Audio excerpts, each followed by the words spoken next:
आज हम आपको भगवान शंकर की बड़ी ही अद्भुत कहानी सुनाने जा रहे हैं। इस पवित्र कहानी को सुने जो कि आपके जीवन को बदल देगी। बहुत समय पहले कैलाश पर्वत पर भगवान शिव और माता पार्वती अपने दिव्य निवास में विराजमान थे। एक दिन एक युवा साधक नाम जिसका वासुदेव था, भगवान शिव के दर्शन के लिए आया। वासुदेव बहुत ही दुखी और परेशान था। उसने अपने जीवन में अनेक कठिनाइयों का सामना किया था और अब वह भगवान शिव से मार्गदर्शन की आशा में था। वासुदेव ने भगवान शिव के चरणों में झुकते हुए कहा, हे प्रभु, मैंने जीवन में बहुत दुख झेले हैं। कृपया मुझे बताएं कि असली दुख क्या है। भगवान शिव ने मुस्कुराते हुए कहा, वासुदेव, असली दुख को समझने के लिए एक कथा सुनो। बहुत समय पहले एक महान सम्राट था जिसका नाम विक्रमादित्य था। उसके राज्य में कोई भी दुखी नहीं था, परंतु सम्राट स्वयं असंतुष्ट था। उसने सोचा, यदि मैं सब कुछ जान जाऊं तो शायद मुझे शांति मिलेगी। सम्राट ने अपने मंत्री से कहा, मुझे असली दुख के बारे में जानना है, मेरे लिए उसे ढूंढकर लाओ। मंत्री ने राज्य भर में घूमकर असली दुख की तलाश की, परंतु उसे कोई ऐसा व्यक्ति नहीं मिला जो असली दुख को समझा सके। अंततः वह एक वृद्ध संत के पास पहुंचा, जो एक पहाड़ी गुफा में रहते थे। संत ने मंत्री से कहा, सम्राट विक्रमादित्य को स्वयं यहाँ आने दो, मैं उन्हें असली दुख के बारे में बताऊंगा।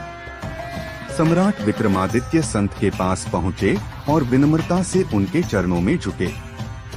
संत ने सम्राट को एक गहरी सांस लेते हुए कहा, हे सम्राट, असली दुख को समझने के लिए तुम्हें अपने राज्य से दूर एक यात्रा करनी होगी।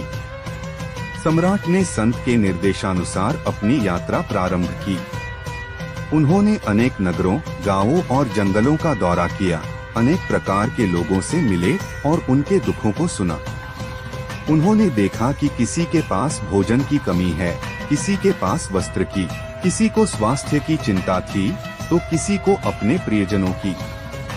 इस यात्रा के दौरान सम्राट ने समझा कि प्रत्येक व्यक्ति के जीवन में दुख होते हैं, लेकिन सभी के दुखों का कारण अलग अलग है। उन्होंने यह भी महसूस किया कि सच्चा सुख केवल बाहरी सुख सुविधाओं में नहीं है, बल्कि आंतरिक शांति में है। सम्राट अपनी यात्रा के अंत में वापस संत के पास पहुँचे। संत ने उन्हें देखकर कहा, सम्राट, तुमने जो देखा और अनुभव किया वह असली दुख का सार है। असली दुख वह नहीं है जो हमें बाहर से दिखता है, बल्कि वह है जो हमारे भीतर से उत्पन्न होता है। जब हम अपने भीतर की अशांति, असंतोष और इच्छाओं को समझकर उन्हें नियंत्रित कर लेते हैं, तभी हम सच्चे सुख और शांति को पा सकते हैं।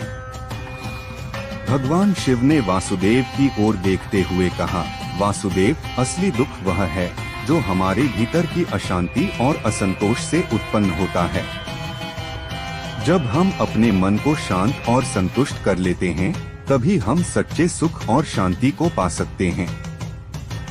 वासुदेव ने भगवान शिव के चरणों में सिर झुकाकर कृतज्ञता प्रकट की और अपने जीवन में सच्चे सुख की खोज में आगे बढ़ गया।